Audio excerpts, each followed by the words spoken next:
Indo British advanced pain clinic, నొప్పి మాయం, surgery దూరం. For appointments 9155515563. నమస్కారం, వెల్కమ్ టు ఐ డ్రీమ్. మన సంస్కృతి కార్యక్రమానికి స్వాగతం. నేను మీ విజిత.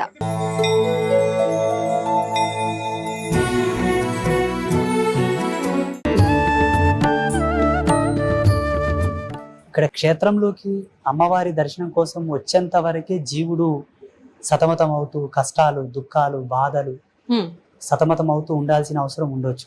ఇక్కడ వచ్చిపోయిన తర్వాత వాళ్ళకి ఆ బెడద ఉండదు. వచ్చే వాళ్ళే పుణ్యాత్ములు అంతే. ఒకవేళ కాలం వాళ్ళని ఇంకా ఏపాలే, ఇబ్బందులు పెట్టాలి, కర్మలు వాళ్ళని ఇక్కడ వరకు రానియకపోవచ్చు, వాళ్ళ దృష్టికి వీడియోస్ పడకపోవచ్చు, యూట్యూబ్ లో వాళ్ళకు నోటిఫికేషన్ రాకపోవచ్చు. వచ్చింది, చూసాము, విన్నాము అంటే నీ జన్మ పావనం కావడానికే భగవంతుడు నీకు అది చూపించాడు. వచ్చి అమ్మ దర్శనం చేసుకొని పోండి. ఇక్కడ ఏ రిస్ట్రిక్షన్స్ ఉండవు, ఏ బలవంతం ఉండదు. అమ్మవారిని చక్కగా సేవించుకోవచ్చు, సేవాభావంతో కూడా మీ సేవని వెల్లడించవచ్చు. ఇక్కడ ఇది అఖండ జ్యోతి. ఇక్కడ ఒకటి ఉంటుంది, గర్భాలయంలో 9 ఉంటాయి. ఇది మహాకాళి స్వరూపం. దశ మహావిద్యలో మొదటి విద్య మహాకాళి. ఇక్కడ ఒక అఖండ జ్యోతి ఉంటుంది. గర్భాలయంలో 9 ఉంటాయి. ఇక్కడేమో విజయ చాముండేశ్వరి మాత క్షేత్రపాలిని. ప్రతి పుణ్యక్షేత్రంలో ఒక క్షేత్రపాలకుడు ఉంటాడు.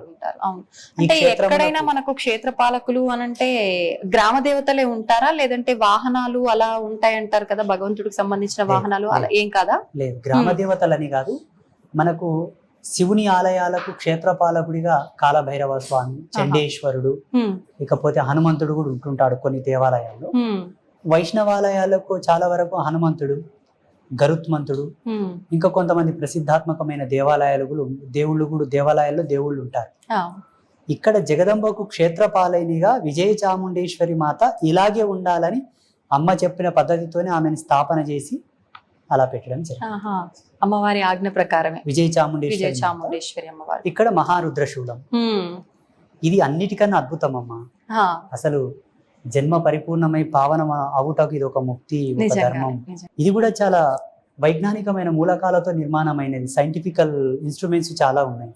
సప్తధాతువులతో 7 రకముల లోహములను కరగబోసి ఒక పుణ్య గడియలందు వీటిని నిర్మాణం చేయించి మంచి సలగ్నం నందే వీటిని ప్రతిష్ఠ చేసి, అది కూడా శ్రీకూర్మం పైన, అంటే తాబేలు పైన, శ్రీకూర్మం పైన మధ్యలోనే దీని ఒక నిర్దిష్టమైన ప్రామాణిక సూత్రాన్ని అనుసరించి స్థాపన చేయడం. అమ్మవారి యొక్క వీపున ఉంటుంది, ముగ్గురమ్మల యొక్క ముందల ఉంటుంది. ముగ్గురమ్మలకు సమ్ముఖంగా ఇక్కడ ఫోటోలు ఇవన్నీ ఏంటి? ఎవరికి ఏ సమస్య వచ్చినా, ఏ కష్టం వచ్చినా వాళ్ళ ఫోటో ఇక్కడ పెట్టి అమ్మవారికి నమస్కారం చేసుకొని గోపేడతో చేసిన దీపాలు వెలిగించి పసుపు బండారు చల్లుతూ ప్రదక్షిణ చేసి సాష్టాంగ నమస్కారం చెప్పి వెళ్తే ఒక మాసకాలం అమ్మ పాదాల దగ్గర ఈ ఫోటోలు ఉంటాయి. ప్రతిరోజు అర్ధరాత్రి 12 గంటలకు జగదంబలు వచ్చి వారిని చూసి వెళ్తారు. వాళ్ళ కష్టాలు తీరుతాయి. అమ్మవారి సాక్షాత్తు వచ్చి చూసి వెళ్తారు. అమ్మవారి గాలి తగిలిన వాళ్ళు పావనం అవుతారు కదమ్మా. ఇక్కడ రోజు పవిత్రమైన అర్చనలు, హోమాలు జరుగుతూ ఉంటాయి. మాలాంటి యతులు, సాధువులు తిరిగే ప్రదేశం. ఇక్కడ గోసేవ చాలా విశేషంగా జరుగుతూ ఉంటుంది. వాళ్ళు ఎట్లా బాగారు చెప్పండి. ఒకవేళ వాళ్ళ జన్మలో పెద్ద పాపాలు, పెద్ద కర్మలు ఉంటే ఒక దినం లేట్ అవ్వచ్చేమో, కానీ ముక్తిని పొందడం తథ్యం. అంటే వ్యక్తిగతంగా ఎవరికి వారికి ఇబ్బంది ఉన్న వాళ్ళ బిజినెస్ పరంగా అలాంటివి ఏమన్నా ఉన్నా కూడా, ఆరోగ్య సమస్యలు, ఆర్థిక సమస్యలు, వీసా ప్రాసెసింగ్ లో ఏమైనా ఇబ్బంది ఉన్నా, కళ్యాణ సమస్యలు ఉన్నా, సంతాన సాఫల్యతకు సంబంధించింది ఉన్నా, కోర్టు కేసులున్నా, ఆస్తి తగాదాలున్నా, అన్ని మానవాళికి సంబంధించిన అన్ని సమస్యలకు పరిష్కారం.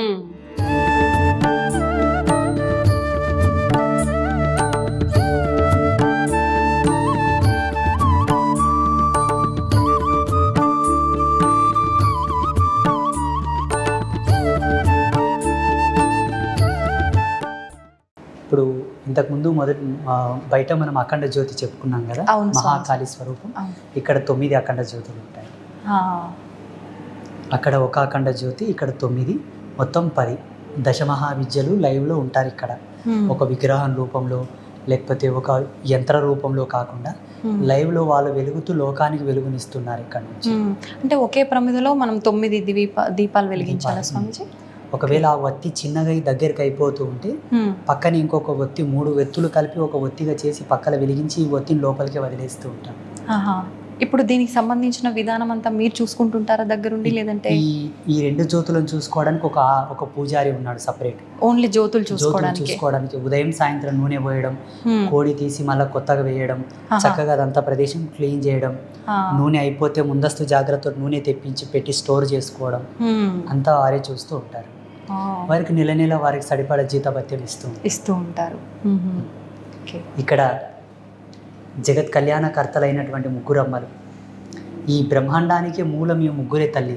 స్వామీజీ, నాదొక డౌటు. ఇప్పుడు అమ్మవారి శరీర భాగం అంతా ఒకలాగా, తలలు మాత్రం ముఖాలు 3 ఉన్నాయి. నేను ఎప్పుడు చూడలేదు ఇలా. ఎందుకని ఇలా? మధ్యలో ఉన్నమ్మ మహాకాళి, నల్ల ముఖంతో. అవునండి. ఇక్కడ పసుపు వర్ణంతో ఉన్నమ్మ వారు లక్ష్మి, ఎరుపు వర్ణంతో ఉన్నమ్మ వారు సరస్వతి. ఆ జగదంబలు 3గా ఉండి ఒకే బాడీతో ఉంటారు. వాళ్ళకు స్తనములు కూడా 2 ఉంటాయి. ఒక స్త్రీమూర్తికి 2 స్తనములు ఎలాగో వాళ్ళకి 2 స్తనములు ఉంటాయి. 2 స్తనములు ఏకనాభితో, అంటే ఒకే బొడ్డు 2 స్తనములతో ఉన్న తల్లులు ఈ 3 ఒకే శరీరంలో ఉండుంటాయి. ఇది ఫస్ట్ పుణ్యక్షేత్రం. అవును, ప్రపంచవ్యాప్తంగా ఇదే మొదటి పుణ్యక్షేత్రం. ఇది ఇప్పుడు మీకు ఇది కూడా అమ్మవారి ఆజ్ఞ ప్రకారమేనా? ఇలా నేను సంవత్సరం పాటు తపస్సులో కూర్చున్నాను ధ్యానంలో. అసలు ఋషి పరంపర ఎలా ఉంటుందమ్మా? ఋషి ఒక వ్యక్తి చెక్కిన శిలలకు పూజలు చేయడు. ఋషి జటాజూటముతో ఉండే ఋషి. ఆయన స్వయంగా తపస్సుతో దర్శించి తాను నిర్మాణ శైలితో పూజలు చేస్తాడు, తపస్సు చేస్తాడు. అట్లా పరశురాముడు, జమదగ్ని, వశిష్ఠుడు స్థాపించిన లింగాలు చాలా ఉన్నాయి ప్రపంచంలో. అలా జగదంబను నా జ్ఞానాత్మకంగా, భావాత్మకంగా నేను ధ్యానంలో దర్శించాను. ఇలా 52 రకాల మన్నులు 52 రకాల మన్నులు 52 రకాల ప్లేసెస్ నుంచి తీసుకురావాలి. ఎక్కడెక్కడి నుంచి స్వామిజీ? మనకు 12 జ్యోతిర్లింగాల నుంచి తెచ్చాము, 18 శక్తిపీఠాల నుంచి తెచ్చాము, 7 జీవనదుల నుంచి తెచ్చాము, 3 రకాల పుట్టమన్నులు, 3 రకాల వర్ణములలో ఉండే నేలలలోని పుట్టమన్ను, గోవు ప్రసవించిన స్థలము మన్ను.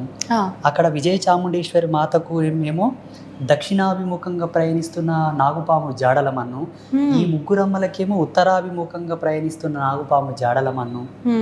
అలాగే తులసి కోట దగ్గర మన్ను, కొన్ని సంవత్సరాల ఆయుష్తో ఉన్న మర్రి చెట్టు దగ్గర మన్ను, రావి చెట్టు దగ్గర మన్ను, ఆగమశాస్త్ర పండితుల వాకిలి మన్ను, నెమలి గుడ్లు పెట్టిన స్థలము మన్ను. ఇట్లా రకరకాలుగా 52 రకాల మన్నులను ఒకే ముహూర్తంలో తీసుకురావాలి. వామ్మో, ఎలా సాధ్యపడుతుంది ఇదంతా? జగదంబ తన దూతలను పంపించి తెప్పించింది. నేనైతే చేయలేదు. నేను నిమిత్త మాత్రుని, మానవుని. మీలో సామాజిక జ్ఞానం ఉంది, నాలో ఆధ్యాత్మిక జ్ఞానం ఉంది.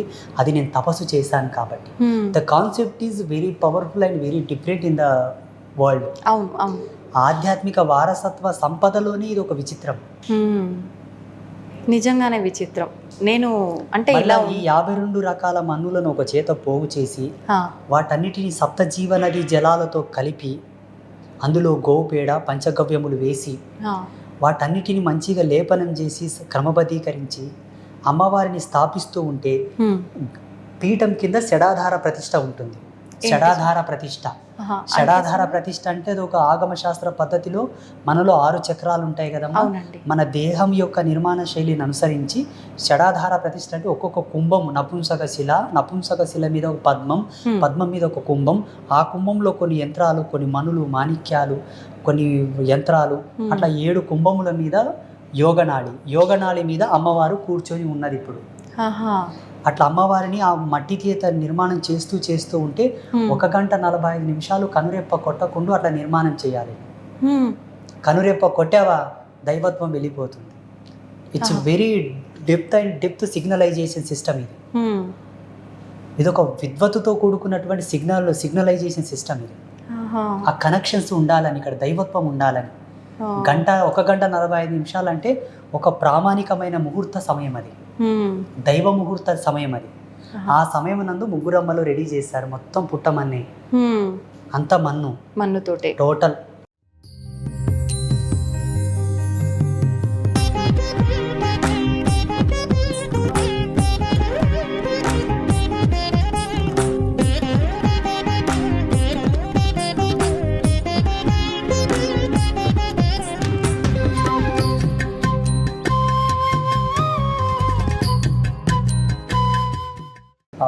3 రకాల పుట్టమన్ను, నల్లరేగడిలో నుంచి నల్ల పుట్టమన్ను, ఆహా.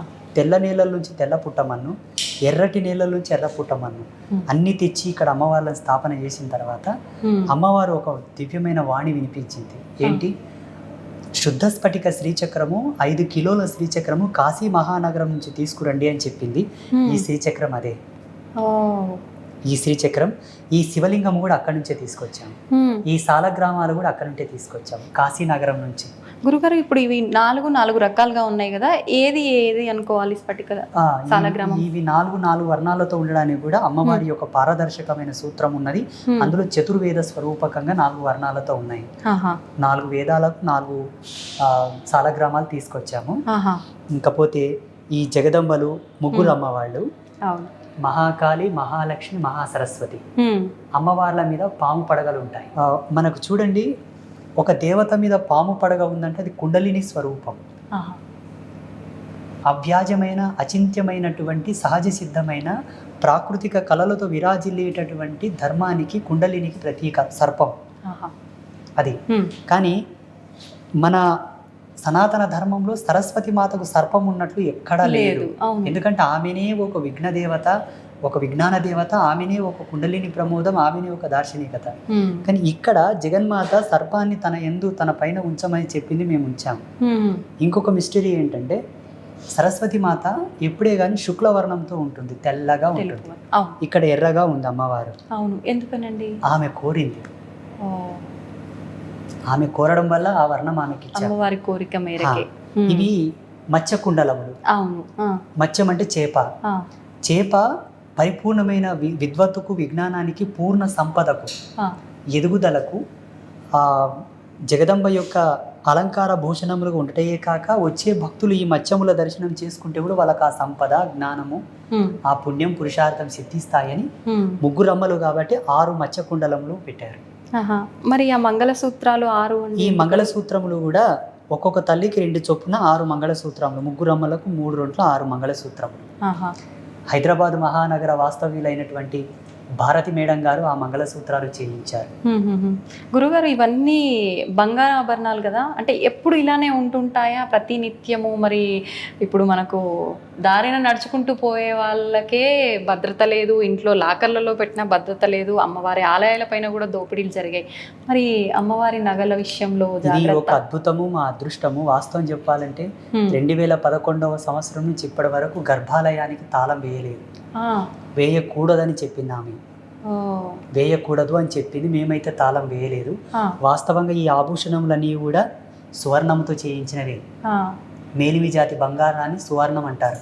సువర్ణము అంటే కల్తీ లేకుండా 24 క్యారెట్ గోల్డ్ తో చేయించినవే.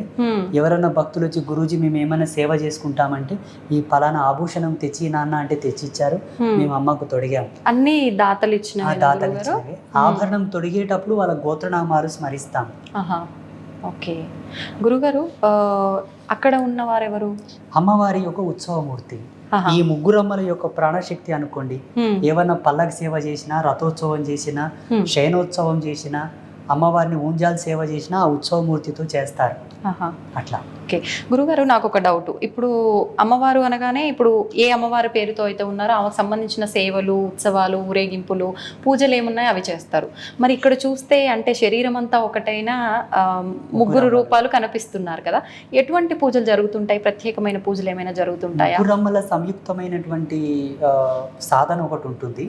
ఆ ముగ్గురమ్మలు ఎక్కడ కలుస్తారో ఆ మంత్ర రాజ్యం చేత అమ్మవారికి పూజలు చేస్తూ ఉంటారు. అది చండీ నవారణ మంత్రం అంటారు. ఆ నవారణ మంత్రంలోని ముగ్గురు ఉంటారు. అలాగే జగదంబ యొక్క అనుష్ఠాన విధి ఒకటి ఉంటుంది. అదే అనుష్ఠాన విధితో ఇక్కడ అర్చనలు, హోమాదులు జరుగుతూ ఉంటాయి.